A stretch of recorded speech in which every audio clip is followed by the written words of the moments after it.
Well, hello. Welcome to UnCut Juels. I'm Kristin Juel, founder of UnCut. We're very excited. We've got Sparkles here. I don't know if you can see, but Sparkles is in the backdrop. He's waiting. He's excited. I've decided that Sparkles is identifying as a he, and I think that's okay. So we're just going to let it be. Oh, hi, everybody's here. Thanks for joining us on a Tuesday night. It's the last one in October. I cannot believe it. I don't know what happened to this year. I mean, nobody does really, but yeah, it's crazy. Also, just as a reminder, Jessica and Ruby have recently put out some singles and an EP, which we're going to talk about tonight with Jessica. So if you haven't listened to it, please go add it to any playlists you have, or share it, or save it, or like it, or do anything. We really appreciate it. And I know she's not going to really lay that on when we're in this talk today, but I am. So, so please listen to their tunes and let us know what you think. Anyway, and now to be able to get more in depth behind what happened in the making of I'm Learning with Jessica Childress and Rune Westberg, let me introduce and welcome Jessica Childress and Rune Westberg. Hey! Hey, welcome. Hello. Welcome. Jessica's here. Thank you. So welcome back to both of you. I know, Rune, you did this with us a couple weeks ago before you went home with Ruby, and now we're back. And Jessica, you were on with everyone before with Ruby talking about mental health back in May, I think. May, yeah, long time. Crazy. It's been a minute. Yeah. So thanks for coming, both of you. So obviously we've got a lot to cover tonight, and I'm really excited. But I wanted to stop and ask, how are you both doing, and where are you guys? Rune, go. I'm back home. I just came home from 2 weeks in Europe visiting family, and so I have family. I'm originally from Denmark, but I also have family living in the south of France. And because of the travel situations right now, and because I'm living with a U.S. A person who only has a U.S. passport, we had to travel by car all the way through Europe, and it was really a fantastic trip. So we drove from Copenhagen. We flew to Copenhagen, and then we drove all the way through Germany into France, visited with a friend of mine in Paris for a couple of days. We drove down to the south coast and stayed in Cannes for a week, and then drove back home through the wine regions in France, through Rhone and Alsace, and up through Germany back to Copenhagen. Yeah, we should not have asked you this question. It was a really fantastic trip. But, Corona is everywhere, guys, in the sense that, we were the only tourists on the continent. That was just the fact. Europe was empty. Wow. There was nobody there other than the people in the actual countries. Like, it's us driving through Europe on the foreign license plates from Denmark. Was like, there's nobody else. Like, we're the only ones. But, wow. That's crazy. Wow. That is pretty intense. Well, I'm glad you're back safe and sound. We love Europe. And it's funny to think I did that exact drive last year when we were on tour with Hamish, where we took the boat, that big ferry, huge ferry boat. That was crazy. From Denmark down to Germany? Mm-hmm. Yeah. Where you put the car on it? Yeah. It was exactly. Super cool. Yeah. It was amazing. Yeah. All right, Jessica, this is going to be a hard one to follow. So I learned how to pilot a plane, and I flew myself to, That's amazing. I've just been here in LA. I've been good. It's been a really crazy time to be in this country. There's a lot of really intense energy, but for me personally, I have to say it's been such a wonderful season of life. A lot of work, surprisingly, a lot of personal growth. I'm enjoying just being a little bit more laid back these days. Good. Great. That's great. Well, and obviously we're going to get to our work together really soon, but I wanted to also ask, I know, Rune, we sort of touched on this a little bit when you were on the last time, but can you maybe quickly just remind us about your music journeys in case somebody's just coming in and doesn't know who you are, and like, when did you start your music career, and maybe like touch on what was your first memory with music?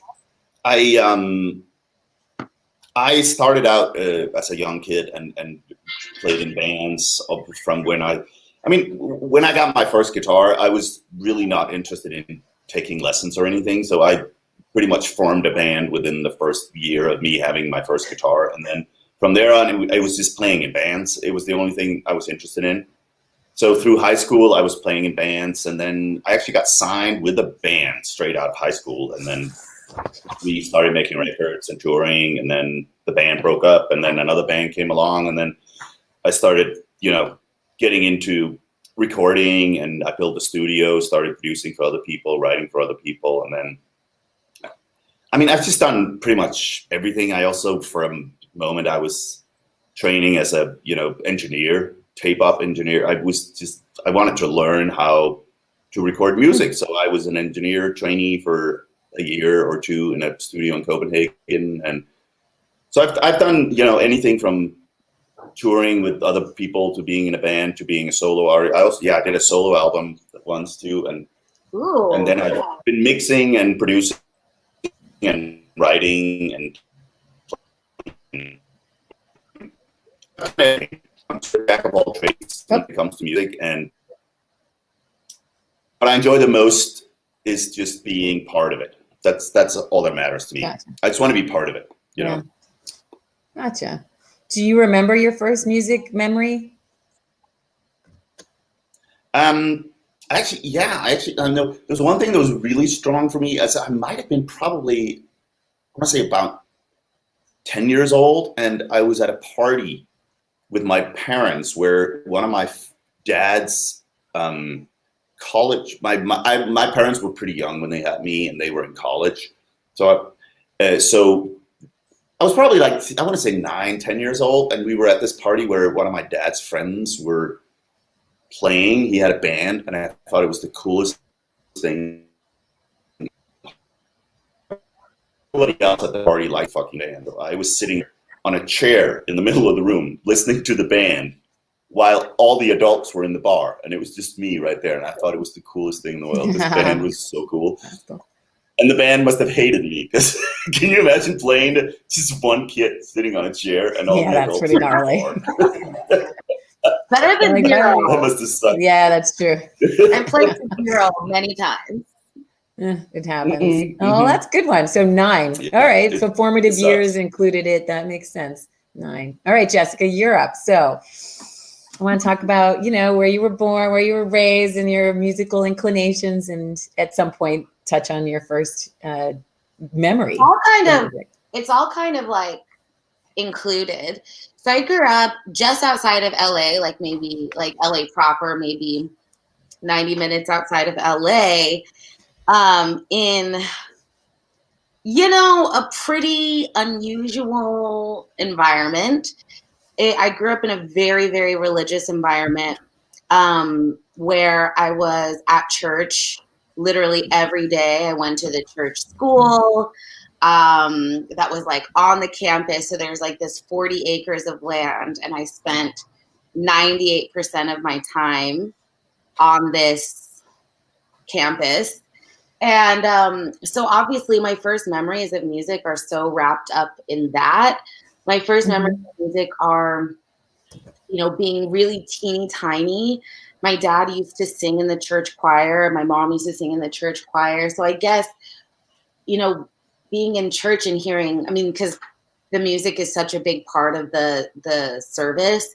So listening to that music was definitely my first memory.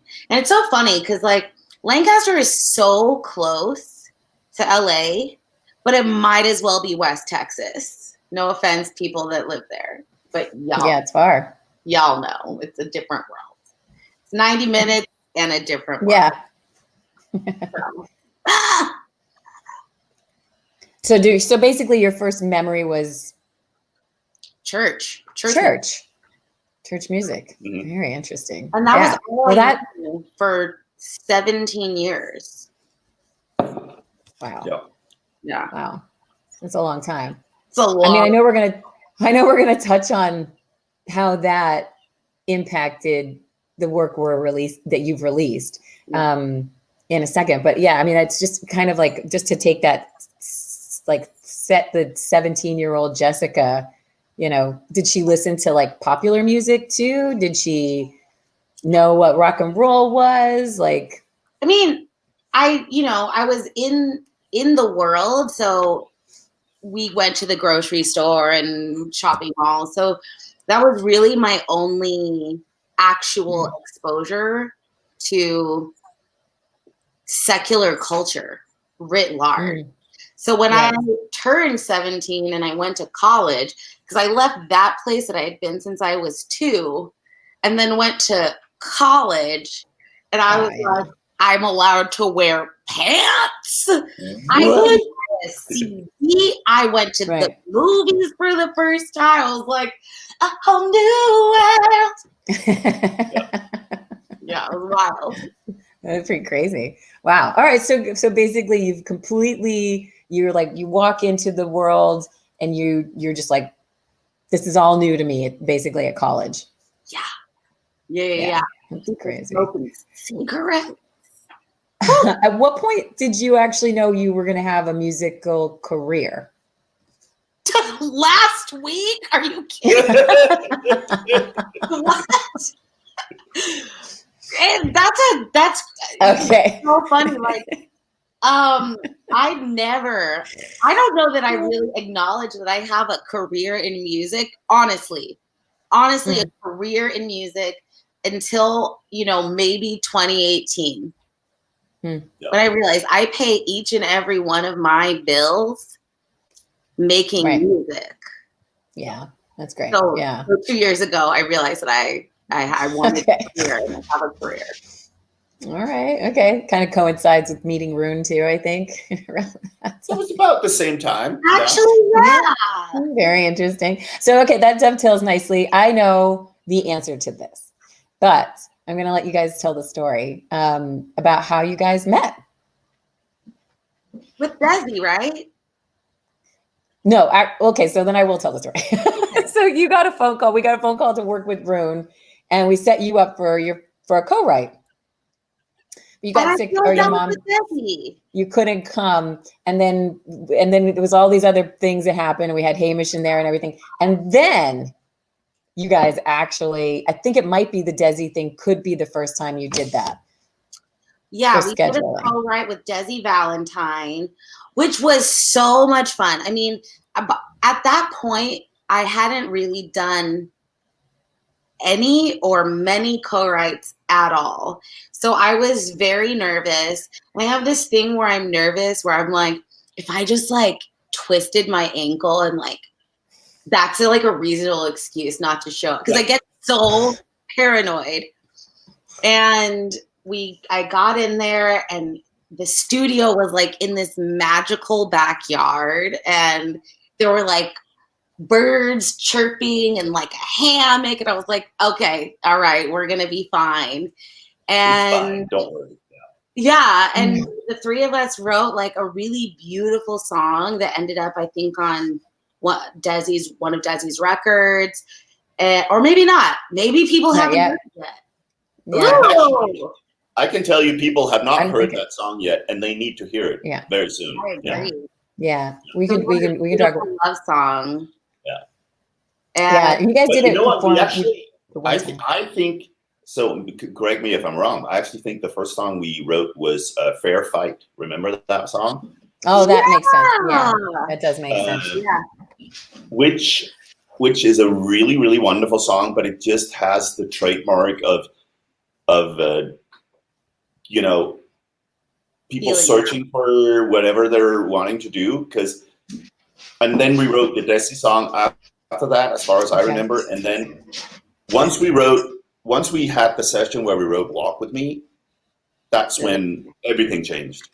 Totally. Yeah. Well, so that was a great point, because I remember, like, okay, so I think when we finally came to you and we're like, oh, we have something that's like the "Walk With Me" and beyond. Yeah. And you guys were like really like vibing super well. I think there was like a point where Jessica and I were like, where do we take this? Like, how do we make this? Once you walk with me, I remember, Rune, when I just had done the last, and we were finished, we were like, what just happened? Wait a second. Yeah. Wait a second. Yeah. We made absolute magic. And far and beyond any other song I've ever written, that is the best song I've ever written in my life. It's for me too. It's one of the best songs I've ever been part of. I mean, I have to be totally honest. It's like, yeah, that song is fucking epic. And it's magic. So once we wrote that song, for me, when I had like some songs that were like very not even realized at all, some songs that I kind of had an idea, I knew that I needed a collaborator. And not, there's so many producers and writers, especially that are as accomplished as you, Rune, that you bring something to them and they're like, this is what we're going to do. This is what it's going to be. And I knew that there was so much vulnerability around these songs that I needed to go to somebody who, A, I could be vulnerable with, B, is going to like have the sauce, C, that I could really like, we could really meet somewhere beautiful. And it was, Kristin was like, what are you thinking? I'm like, let's go to Rune. Let's see if he's free. I remember exactly where I was when that happened. I'll never forget it. And I remember thinking, we're going to need to explain this to Rune. Because that was the point where you had done some things in your own. I mean, what was the song? Little Town has existed. Oh, yeah. For and everybody loves that song, but it had never been recorded. You know what I mean? Like, it didn't have that time that, it's like we had to like have that conversation. Like, how comfortable are you taking work that has partially existed for a long period of time and helping it to sonically match, frankly, with Walk With Me? I mean, Walk With Me was just this sound piece, like we knew that was like special. I also think we especially with, Little Town was also a song that you had written from a different place than you actually wanted it to be. Yeah. That's what I sensed. I sensed that you had not experienced the balls to actually, the courage to actually, I don't think you even acknowledged at the time that it was about your childhood. Yeah. In the sense that you were scared to dig into it. Because I remember that session. It was a really intense session. We were very emotional, both of us, when we were talking about what this song was about, and when we worked through the lyrics to get it to say what was really what we were trying to say, right? Because there were lines in the original version that were throwaway. Yeah, and also no, on the verge of it. Trying to use it after we were trying to, you know what I mean? It was like really a weird. No, we don't. Sort of, we couldn't hear you. Cut out. You cut out. No, it was like you were. It was like you were saying something in one line, and then you were almost making an excuse for it in the next line. That's what I was sensing when I was reading. The first lyrics you were, and we're getting some interference here. Oh. No, actually, we're just playing this song lightly so people can get a sense of like the sort of heaviness and the sound of it all, because this really is different for Jessica. And like everything about this is just, I don't know, it's a touch. It's a touch. Yeah. I think that I needed you to call bullshit on some of this. I think I needed you to call bullshit and say, hey, here's the thing, like some of these lines are not even saying anything at all. What does this actually mean? Let's actually talk about the real shit. And I hadn't had the courage to do it. And we did. Well, and there was a lot of tears. A lot of tears. Yeah. But a lot of real shit. Just get like the that's what it's all about. I mean, those are the songs that matter, and those are the things that musically are going to move people. It's when shit matters. I mean, if you got to put yourself on the line out there. I mean, again, I'm a songwriter and a producer, but I'm more than that. I'm a person who's trying to help be the catalyst of the artist I'm sitting in front of. Like, it's my job when you come to me and you play something to me and you tell me something, I have to understand what you are talking about. And then I have to be brutally honest and tell you what I think you're talking about. You're a singular collaborator. Singular. But if go ahead. That's because it takes 1,000 times more courage for you to put out these songs than it does for me, because these are not songs about me. I've been a part of facilitating them, and I've been a part of, helping you express what it is you need to express. But these are your story. These songs are your story, not mine, right? So you're yes and no. I mean, I agree with you. This is my story for sure. But I think you're way more than a facilitator, because, in terms of like just the pure songwriting of it, there was so much that I hadn't been able to put language around. Yeah. And you like took some of like the crazy, like my crazy way of expressing how I'm feeling, which is kind of weird, to be honest. And you put language around this world and helped create this world where my stories could live. So it wasn't just you like facilitating, it was really you creating the world where all of this could live. And I don't think that's a beautiful way to put it. I mean, I think you're saying the same thing, and I think I dream about being the person that can be a part of, can help an artist create a universe where they can express themselves. And I think, because that can be really, really hard to define yourself. It can be really hard to create, because how are you going to find the words and the universe and the imagery and the things where your person belongs in? Yeah.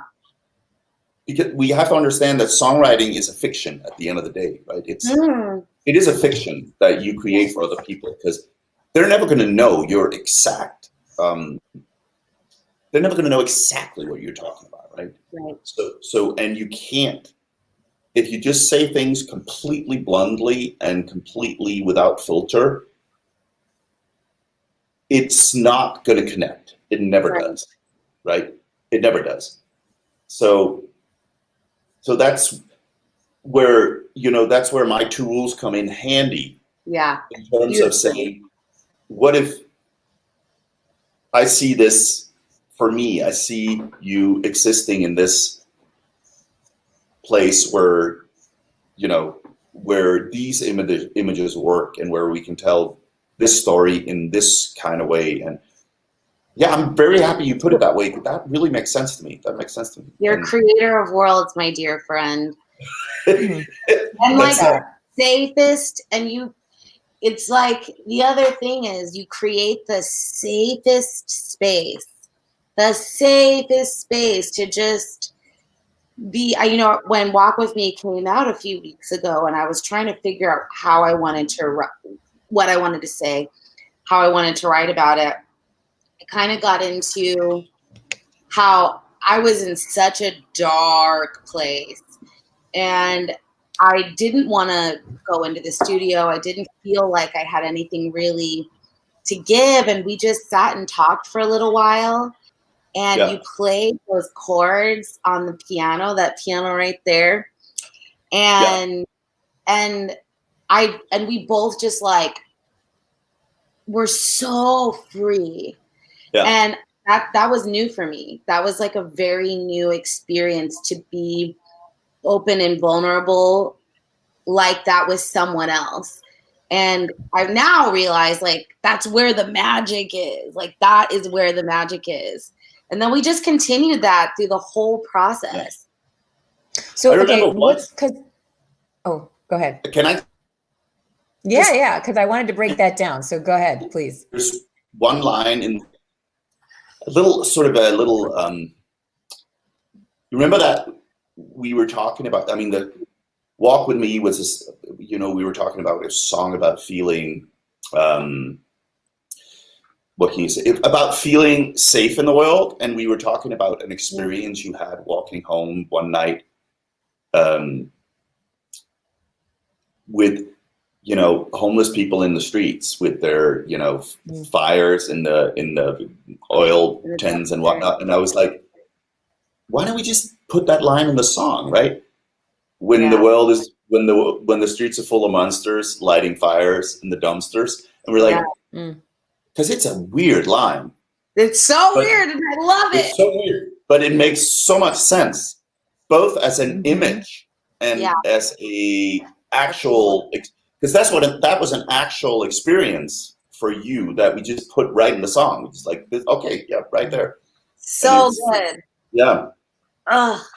Okay, Kristin, I'm sorry. No, you're fine. I just was trying to think of, so like, obviously, like, clearly there's a lot of magic and connection between the two of you. And I think it's like hypercritical to have a successful partnership in production with an artist, is be able to, you know, I always say like what we try to do is create a sacred space for the artistic and the creative process too. Because if you're not trying to do that for someone, then you're just talking at them, right? So you want them to feel really good. But I was kind of trying to figure out like the idea of production between the two of you, like what started first? I mean, I know like Walk With Me and Little Town were really different in the sense that Little Town came formed to a certain extent, but then like I'm Learning also like, can you talk a little bit about where did you guys meet to commence some of these stronger song designs? And was it like production musically first, or was it the lyrics that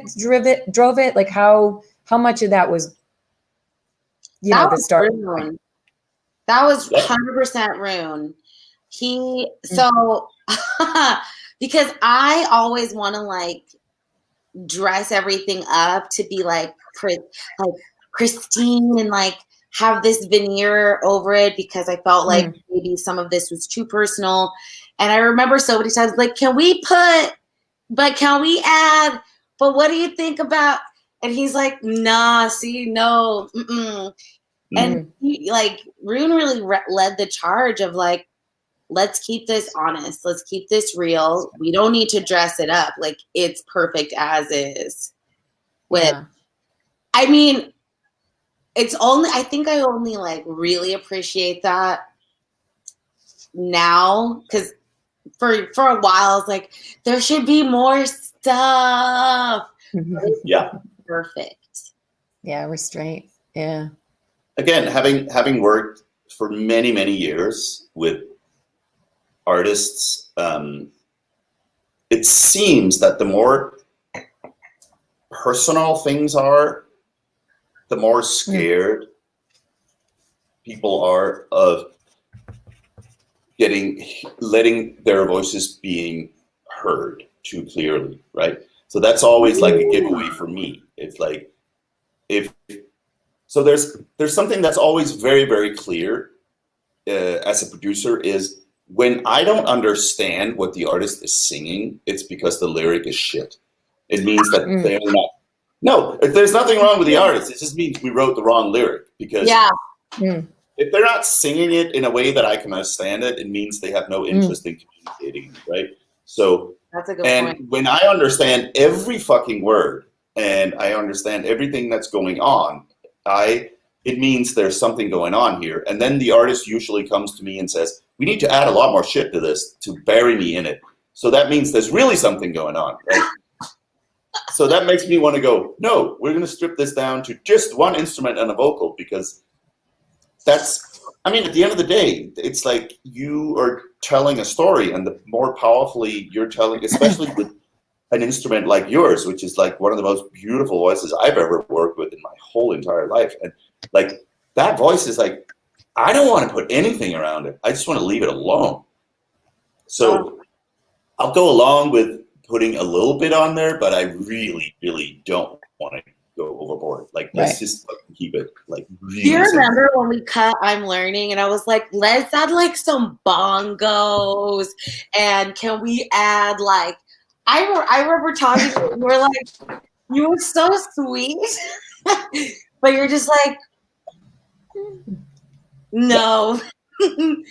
No, let me just send it to you like how I think. And then I heard and I realized immediately that putting bongos, Jess. But you know what? Did you really say that? I actually went to a whole production of that song, and it just didn't work. It just didn't work, and I will never play it to you because then you're going to be like, yeah. So, it's so perfect as is. It's so perfect wonderful. As is. No, it's I like that. It's I did a full production with drums and bass and horns and everything, and because it's got a tempo, and but yeah, it does. Oh, got lost in there a little bit. I mean, yeah. Everything could get lost in that song, and that lyric. That I'm so proud of those lyrics. We really went there. And I think we really, I mean, I hate to toot our horn, but we nailed it. Well, that's why you're here. I would say you nailed it. I mean, like you said, it's been like one of the most, powerful things you've released since we've been working together since 2016. So I think it's a big conversation. I will never forget Rune texting and saying how brave you were after the sessions. And I was like, that's amazing. Like, I mean, we work with lots of producers. It's not like people are coming to me and being like, she's so like, they're like, she's amazing. But that word was the first time. It was like really vulnerable, really open. You were trying new things, new sounds. I think just even the stripped back part alone. But yeah, it kind of carried through the whole journey that you guys had.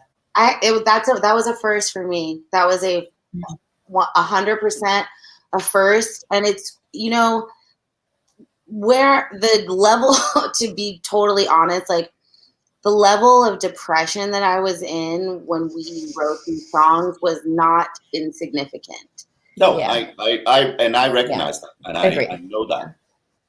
Yeah, but there's also great gifts to be had from really bad misery, in the sense that it opens your fucking channels, right? It's like, and if you dare go there, you can get and as we did, we got some really good stuff. And not just the music, honestly, Rune, like, yes, we created, I would say, the body of work that I'm the most deeply proud of. Yeah. But also, that time in the studio with you was so deeply healing. And I think for me too. Yeah, it was so special. And I think that writing these songs, having all those deep conversations, those hours that we spent where I would just sit on your couch and cry and smoke cigarettes, and then we would write songs. Yeah. I think that was a huge, huge piece in me being where I'm at today. Huge. I love you to pieces. You do. Yeah. It's sometimes songwriting can be a lot more than you think. Oh yeah. A lot more. Shelley calls it song sex. It can be very intimate. It is. It's very intimate. It's not just you're sharing. I mean, I would say sometimes it feels a lot more intimate than sex, in the sense that you're going to a place where it's like just do what you have to do, or just fucking leave. Yeah. It's like, okay, let's just Yeah. okay, Yeah. I'm here. Okay, fuck it. I'm just gonna go there. Wow. Right? And if you That's have the great. balls to do it, it can be fantastic and heartbreaking and awful and like really uncomfortable. But Yeah. it's possible if you Ultimately healing. Yeah, if you accept the situation you've been put in, which is now you have a day with another person where that is completely open to whatever. Yeah. And then you just dig in, right? And that's a gift. And then So when do you guys know it's done? When do you know the song is done? When did you know that you've served the song and it's just ready to go? I don't. Rune does. I'm not the one that says it's done. I will work on a song forever and ever. That's why I'm so grateful for you, Rune, that you were like, no. That's one of my, but I say that's one of the things I do best as a producer and a songwriter is I'm really good at saying stop, like saying, okay, this is it. Okay. I mean, you very quickly get to a point in both in writing and in production where things don't get better; they just get different. Right. That's a great way to say that. So, yeah, you make little changes. They're like, yeah, so the word is now blue instead of red, or the word is now this and that, and there's now a snare drum and a tambourine instead of a. And you're like, yeah, that works totally fine. Great. But where it's not getting better, it's just getting a little bit different. I changed some things at the last minute. I changed one thing at the last minute. In Walk With Me, there was originally an intro. I wanted to change so many things. The emails back and forth are like, what if we change this sound? What if we do that? What if we add this? What if we add that? And then I got a lot of like, no, it's kind of perfect as is. And then I had one change. I was like, let's just come in with the vocal and Walk With Me. And it was one of those things where it wouldn't get better or worse. It would just be like slightly different. And I think it works. And that's my only positive thing. The intro was huge because that was a waste of time. And it's also like it was a little confusing because there was no tempo. So it makes a lot more sense to just go straight on the vocal. Like, why not? Yeah. That's what you want to do. Yeah. Well done. Excellent. Well, good. All right. So now that you guys have had this journey together, looking back on it, what would you say is like the key ingredient to your success? Honesty, and openness. Just don't be scared of it. Like, don't be scared to just. If you want to write real music, you got to be a real person, and you got to just fucking do it. Like, there's no hiding, and there's no pretending, and there's no recipe. Like, the only thing we can do is try to be the most authentic versions of ourselves in the situation where we're writing music with other people, and then we're going to get the most authentic and real results. And I think our relationship is a very real example of that. 100%. The moment we decided, both of us, to be like, we're just going to dig in. We are just going to dig into this relationship and try to really go there. The song, I mean, there's a huge difference from Fair Fight to Walk With Me. Like, that's like, oh yeah, right, two worlds apart. In between. Yeah, and that's the difference between going in, opening up, being honest, being brave enough to just be like, okay, let's go there. Let's do what we need to do, and let's not bullshit, right? We're not, trying to do anything. You know what's funny to me is that you're such a straight shooter. And if you were to ask me, not knowing you, like, is being a straight shooter something that would make you feel super safe and like to be able to open up and go as deep as was necessary? I would have been like, no way. But I've learned through this whole process that your authenticity and your willingness to be so present and so honest with me was like the safest, most nourishing environment for me to because I'm not, listen, you listen to my previous record and there's some, but it's really cute. It's like me trying to be cute, and that's super evident. And this, I just felt like, let's just do it. I felt ready. I felt safe. I felt like you're bringing it so hard. You're bringing it so beautifully. Okay, let me rise to this occasion. And I think you set up a really beautiful high ass bar for me to rise to. And Rune, this is an unprecedented thing for me. Like, because of you, I'm here and I can't go back. Like, that's amazing. What a gift you've given me. You did this yourself. Let's just put it that way. Okay, well, agree to disagree. But I have to, again, I think I was very, very, very aware that something very special was going on with you both personally and musically in these sessions. And that's something you sense as a music, as a partner. You sense that we gotta, this is the moment we gotta take what we have to write this story right now because she's ready for it, right? Yeah. Totally. Oh, I love that. That's great. Okay. So Jessica, what do you think was, the sort of like key ingredient that you feel now in your relationship with Rune is like the standout descriptor? For me, like I said, like in actual real time, blossomed during this period of life. Like I was going through it and having the space to just, it's not, listen, I'm not the girl that like goes into the studio and cries. So no, up until this project, like, and you even said, Rune, like I've never seen this side of you, this vulnerable side, and it's awesome. And thank you for bringing that in here. So I think for me, the pivotal thing was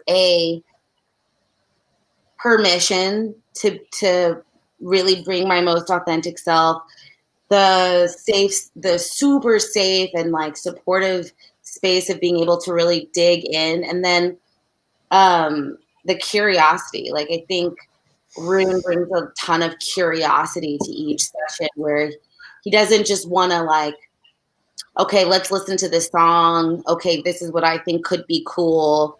It's cerebral, but it's also from a deep place of curiosity and pulling stuff out.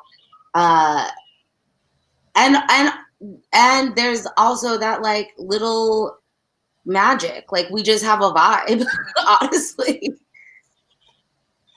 That's good. That's great. Definitely. Yeah. So basically, he's a magic. That's the ingredient is magic. Actual and factual.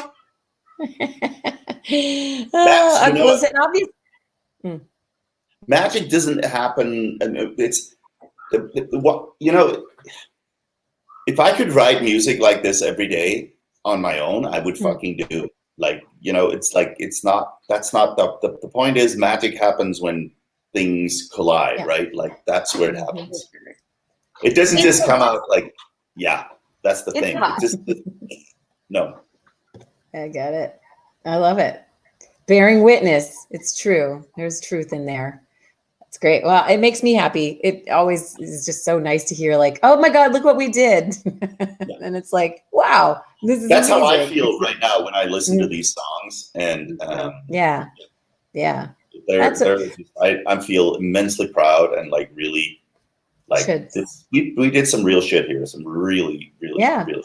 And then we have a testament to it too now, because you can see, people have responded to it, not just fans of Jessica's, but also the industry. We've definitely had more support for this than we have in ever. And So anything yeah, like literally everything I've done in the past, with one exception, because I played a festival and people put it on and it's like playing in Walgreens and stuff. With the exception of the song that plays in Victoria's Secret and Walgreens, right. Walk With Me has more streams in like 14 days than all of my other songs combined. Right. Yeah. So we found it. We found a niche for you. And so, turns out the niche is just like being honest. Be real. It's just like being Jessica. How about that? Oh, it's me. But that's the thing, though. There's like, when are we going to start writing again? I'm like, I'm ready. I'm ready. Yeah. Well, that takes up to the next thing. What's next for everybody? What about more songs? More songs. Yeah. Okay, more songs. All right. That's easy. So we've got the EP's out. We've had some great support. Thanks to everybody. Thanks to Pandora. Thanks to Apple Music. I mean, thanks to Shazam. Thanks to ASCAP. Thanks to everybody who's been like on my hit list and just really responded. Yay. Thank you so much. Believe? I'm so grateful. I'm so grateful for everybody. And I don't know who's watching because I don't have the thingy up, but to all the people that have like messaged me and DM'd me and told me their stories, I just want to say, like, I read everything. Some of the things I haven't responded to just because I really want to be thoughtful and present in my response. And I am a whirling dervish at the moment. But I see you and I'm grateful. And if past is prologue, if you're in it, just keep going, because it's not forever. Look at me. Yeah, you always get that chance. And Rune. Okay, so now obviously I know Chris, you're going to have a Christmas song out though too, so we do have that coming in December, and this song is also going to be in a movie called Princess of the Row, which is releasing Thanksgiving Day weekend. Plug, if you have a moment, please go and pre-order Princess of the Row, because that will mean a lot to them. And you'll get to hear on her trailer another song she did too. So Jessica basically helped to shape some of the sounds in that, the songs in that movie. So that'll be a beautiful thing to come out Thanksgiving weekend, and you'll get to hear Walk With Me in that, which I'm psyched about. And then right after that, Christmas. And the credits. And it's a beautiful movie. It's a beautiful film. It's about a homeless veteran who ends up homeless, and how it really highlights so much of the homeless problem in Los Angeles and nationwide, really, and highlights like it's not just the people that you see on Skid Row or that you see outside of the 7-Eleven. These people are fathers and mothers and daughters and sons and have families. And I think it does a beautiful job of humanizing something that sadly we've just grown so accustomed to seeing. Yeah. So super recommend.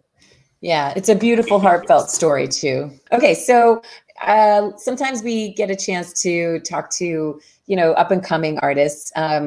So there might be some people listening now that are like, wow, I wish I had that experience. What kind of advice would you give, some young musicians that are coming up, both from like finding a producer, finding a co-writer? Like, is this something they should do on their own? Should they just, anything that you have any advice for young kids?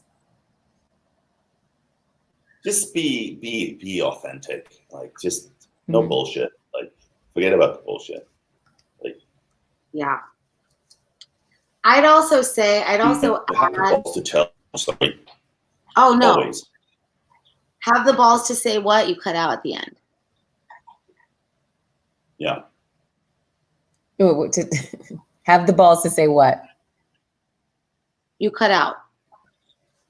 Oh, have the balls to tell your own story, like your story. Yeah. Like, this is. Don't try. I mean, if your story is important. It doesn't. Every story is important, and that's the most important story you have to. You have no. I mean, the story you have. It's your story. You have no other story. You can, I mean, obviously, yes, you can tell a million different stories, but I bet you the one that's going to resonate more with people is your own. His road, yeah, really. Yeah. I would add to that, like, that would be my advice too. And just by way of anecdote, I've spent so many years trying to figure out what the industry wants from me, looking at other R&B artists, trying to be Sharon Jones and the Dap Kings, trying to be SZA, trying to do all these things, and nothing worked until, you know, I wrote the songs that mattered, that were real, that were honest. And I think finding collaborators that you trust, that you like, that you would just have a beer with and like invite to your home for dinner, I think that makes such a huge difference. And don't be afraid to write bad songs. Right. No, I mean, it's fine. Usually bad songs are just lack of courage. That's usually what they are. Mm-hmm. Fascinating. Bad songs are usually people trying to sound like something or be like They're something. in their head. Yeah. Like all those. Yeah. Yeah. Okay. So my last question for you guys, and thank you for joining us tonight. Hopefully people appreciated this. Will live on as a little timestamp of your amazing relationship and collaboration. But we'd love to ask both of you, what is one song you wish you had written or produced? Produced is for you, if you want to answer it that way. Or you could say written, whatever you decide.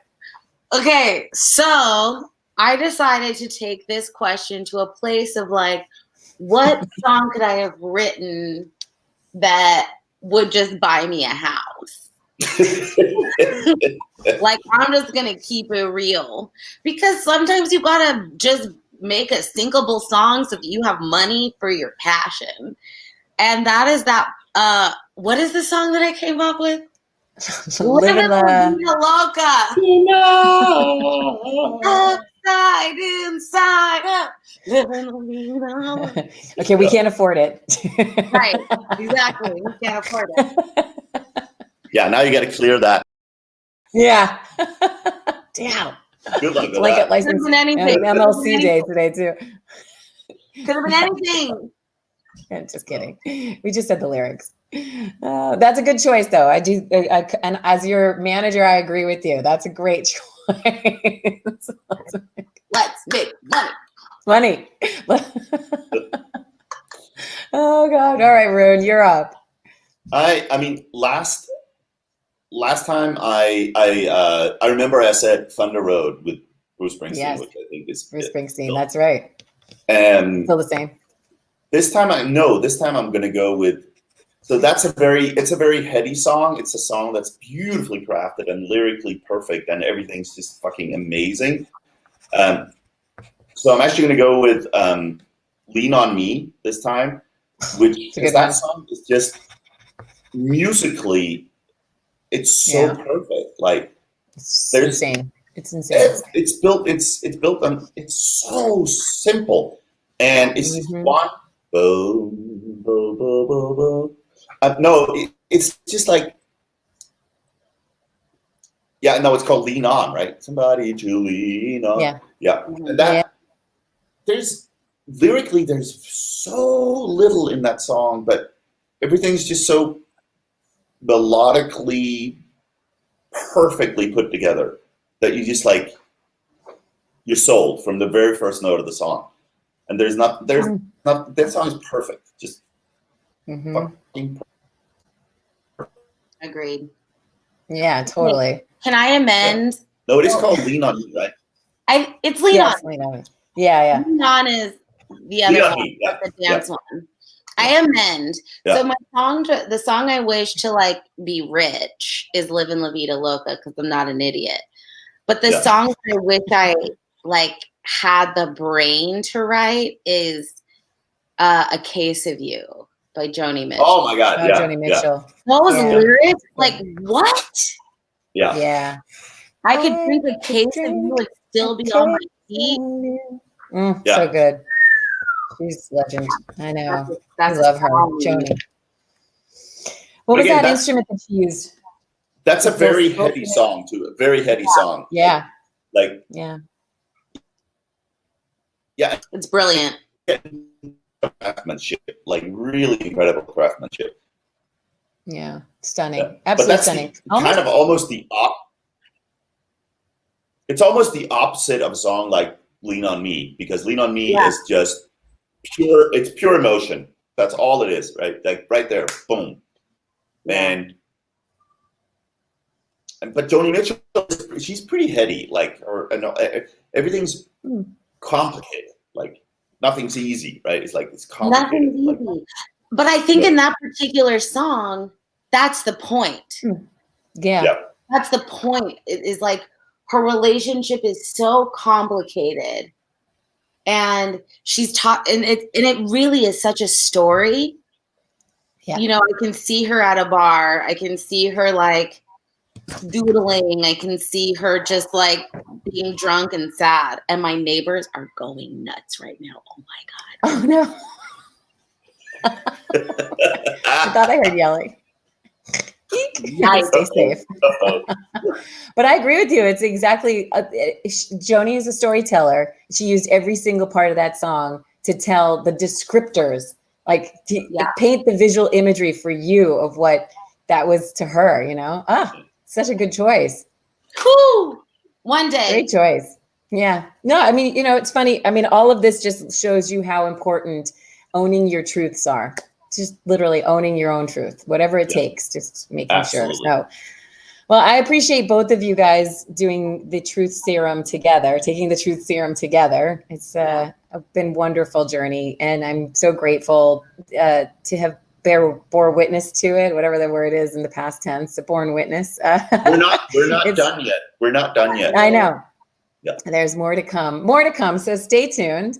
And and I'm grateful. Thanks for coming on a Tuesday night and everything. We're really psyched. All of the people who have been there, my team, thank you so much for all your support through this last few months. Yes, I mean, God, that was crazy. Thank you. I'm sure I was pretty ugly for a second there. So thank you. And thank you for introducing us and making this happen, really. Yeah, I'm so grateful.